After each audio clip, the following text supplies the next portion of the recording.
تو یہ ابھی تک کیوں نہیں گئے؟ دل میں تجسس ہوا کہ ان کی باتیں سنوں، آخر کیا بات کر رہے ہیں۔ میں چپ کر دروازے کے پیچھے کھڑی ہو گئی اور کان لگا کر ان کی باتیں سننے لگی۔ کاشف میاں امی کے قریب بیٹھے بول رہے تھے کہ آج کالے سوٹ میں تم سچ میں قیامت ڈھا رہی تھیں۔ سب مہمانوں کی نظریں صرف تم پر ہی ٹکی ہوئی تھیں اور میں چاہ کر بھی کسی کو روک نہیں سکتا تھا، کیونکہ میں تو خود تم پر سے پلکیں ہٹا نہیں پا رہا تھا۔ کالا رنگ تم پر قسم سے بہت جچتا ہے۔ کاشف میاں کی یہی باتیں سن کر مجھے ان پر غصہ آتا تھا کہ کس قدر بے شرمی سے اپنے دوست کی بیوی کے ساتھ ایسی باتیں کر رہے تھے، جبکہ دوسری طرف سامنے بیٹھی میری ماں جو ان کی ہر بات انہیں ان کی حیثیت یاد دلاتی کہ میرے شوہر کے دوست ہو تم، اس کے بجائے الٹا مسکرا رہی تھی۔ میں نے جب یہ دیکھا تو میری آنکھیں بھر آئیں۔ میں نے غصے میں آ کر پلیٹ فرش پر دے ماری اور بھاگتی ہوئے اپنے کمرے میں آ گئی۔ امی نے مجھے دیکھا، وہ فوراً میرے پیچھے کمرے میں آئی، مگر تب تک میں نے اپنے کمرے کا دروازہ بند کر لیا۔ میں کافی دیر دروازہ بند کر کے روتی رہی، پھر نہ جانے کب مجھے نیند آ گئی۔ پتہ نہیں چلا کاشف میاں کب ہمارے گھر سے گئے، کسی بات کا کچھ پتہ نہیں تھا۔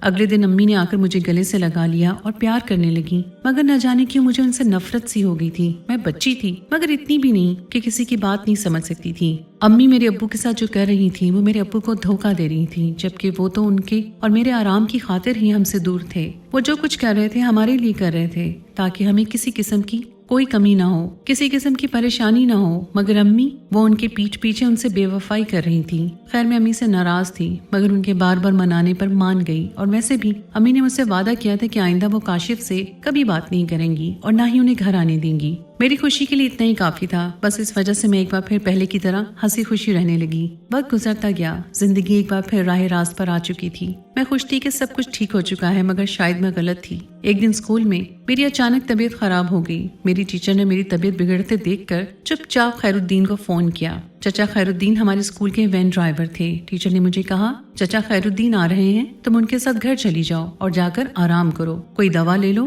تھوڑی دیر بعد چچا خیر الدین مجھے اسکول سے آ کر گھر لے گئے۔ گھر کے نزدیک مجھے اتار کر وہ چلے گئے۔ گھر کے مین گیٹ کی 2 چابیاں تھیں، ایک میرے پاس ہوتی تھی اور ایک امی کے پاس۔ گیٹ کھول کر میں اندر چلی آئی۔ مجھے عادت تھی کہ میں جب بھی گھر کے اندر داخل ہوتی تو اونچی آواز سے سلام کرتی تھی۔ جب قیام خلافت کا کوئی جواب نہ ملا، ادھر ادھر دیکھا تو کوئی نہ تھا، پھر سوچا شاید امی بازار گئی ہوں گی، پھر اوپر کی منزل پر اپنے پودوں کو دیکھ بھال کر رہی ہوں گی۔ امی کو باغبانی کا بڑا شوق تھا اور انہوں نے چھت پر بھی ایک چھوٹا سا باغیچہ بنا رکھا تھا۔ میں نے فریج سے جوس نکالا اور ٹی وی لگا کر لاؤنج میں بیٹھ کر جوس پینے لگی۔ کافی دیر گزر گئی مگر امی نہ آئی۔ میں نے سوچا اوپر جا کر دیکھتی ہوں۔ جب اوپر کی منزل پر گئی تو دائیں جانے والے کمرے کے نزدیک پہنچی تو مجھے اندر سے ہلکی ہلکی آوازیں سنائی دے رہی تھیں۔ غور کرنے پر اندازہ ہوا کہ امی اندر ہی ہیں، لیکن کس کے ساتھ؟ یہ ایک مردانہ آواز بھی تھی، اور ایسا کیسے ہو سکتا ہے میں پہچان نہ پاؤں؟ وہ کاشف کی آواز تھی۔ میرا اوپر کا سانس اوپر اور نیچے کا نیچے لٹک گیا۔ میں نے بھی سوچ لیا کہ آج اپنی امی کی اصلیت جان کر رہوں گی کہ آخر ان کے پیچھے کیا چل رہا ہے۔ میں کمرے کے بیرونی جانب پہنچی، پھر میں نے ایک کرسی لا کر رکھی، اس پر میں نے ایک سٹول رکھا۔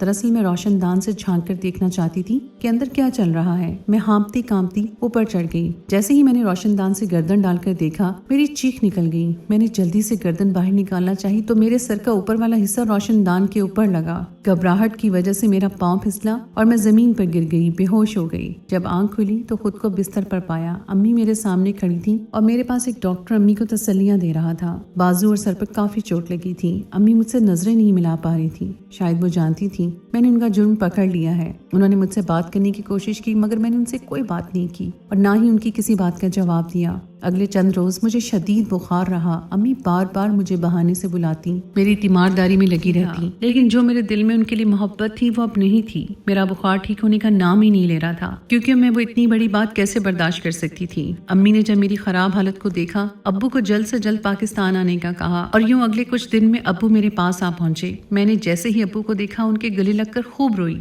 میں انہیں چھوڑ ہی نہیں سکتی تھی، مجھے ڈر تھا کہیں ایسا نہ ہو کہ میں انہیں چھوڑ دوں اور وہ پھر سے مجھ سے دور چلے جائیں۔ ابو نے جب میری حالت دیکھی تو امی پر غصہ ہونے لگے کہ آخر تم نے پہلے کیوں نہیں مجھے بتایا کہ یہ اس قدر اداس ہے؟ میرے لیے یہ تو بچی تھی، تم تو بڑی تھی۔ اس کی اس حالت کے باوجود بھی مجھے یہ کہتی رہی کہ یہاں سب ٹھیک ہے، آپ فکر نہ کریں۔ اس بار ابو کا غصہ ہولناک تھا۔ امی کچھ نہ کچھ بولتی بھی تو کیسے بولتی؟ وہ بھی تو جانتی تھی کہ سب غلطی ان کی اپنی ہے۔ ابو کی باتیں سن کر مجھے سب سمجھ میں آ گیا کہ آخر امی یہاں آنے سے انہیں کیوں روکتی تھیں۔ وہ جانتی تھیں اگر ابو واپس آ گئے تو ان کا راز افشاں ہو سکتا ہے، لیکن شاید قدرت کو ایسا ہی منظور تھا، راز فاش ہونا تھا، سو ہو گیا۔ خیر اس کے بعد ابو ہمیشہ کے لیے پاکستان شفٹ ہو گئے۔ میں نے ابو کو امی اور کاشف کے بارے میں کچھ نہ بتایا کیونکہ میں نہیں چاہتی تھی کہ میرا ہنستا بستا گھر برباد ہو جائے۔ بس میں اب امی سے بات نہیں کرتی تھی، کوئی ضروری بات ہوتی تو کر لیتی، ورنہ زیادہ تر وقت اپنے کمرے میں ہی گزارتی۔ میں سمجھتی تھی کہ جو طوفان آنے کو تھا وہ آتے ہی تھم گیا، مگر ایسا نہ ہوا۔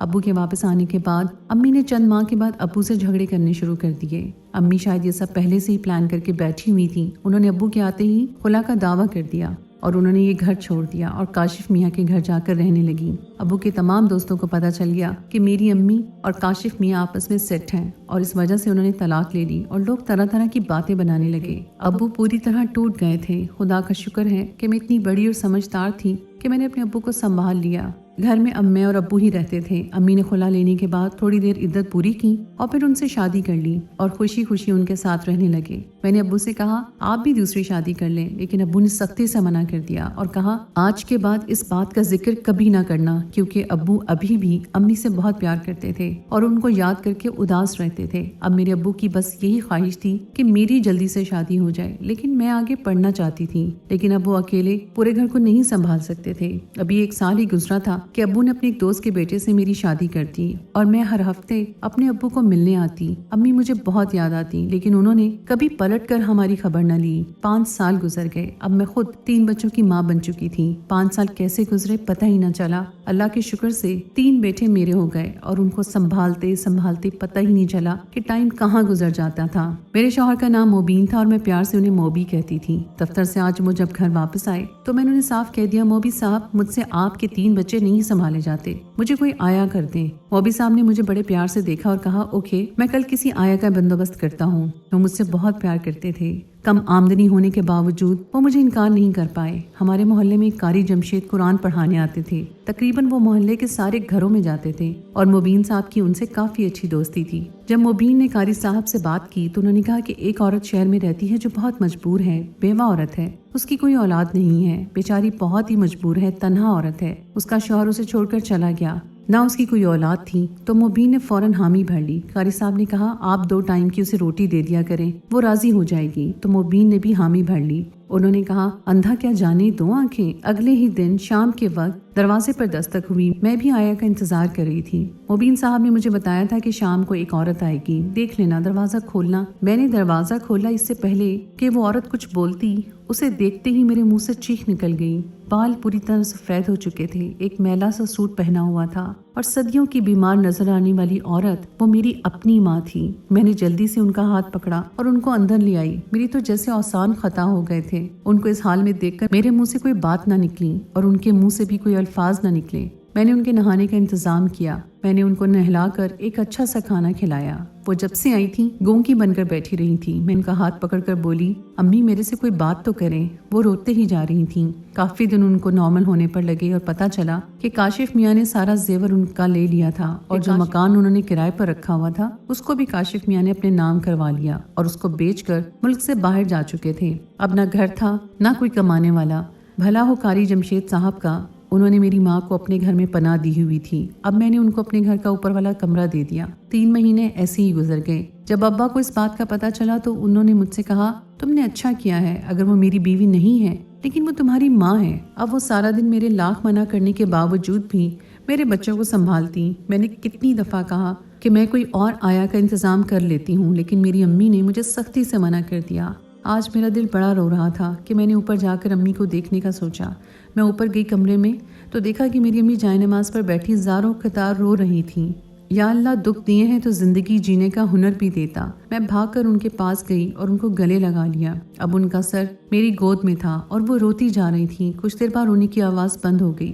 میں نے ان کو تھوڑا پیچھے کر کے دیکھا تو ان کی گردن نیچے گر گئی اور میری چیخ نکل گئی۔ میری چیخ سن کر مبین بھاگتے ہوئے اوپر آئے۔ امی امی مجھے چھوڑ کر مت جائیں، لیکن میری امی مجھے چھوڑ کر چلی گئیں۔ شاید یہی توبہ کا وقت تھا اور ان کی توبہ قبول ہو گئی۔ وہ اپنے خالق حقیقی سے جا ملی۔ ابو کو جب اس خبر کا پتہ لگا تو وہ بھی بہت روئے۔ میرا رو رو کر برا حال ہو رہا تھا۔ میں آج بھی اپنی امی کے لیے دعا کرتی ہوں کہ یا اللہ میری امی کو جنت میں اعلیٰ مقام عطا فرما، آمین۔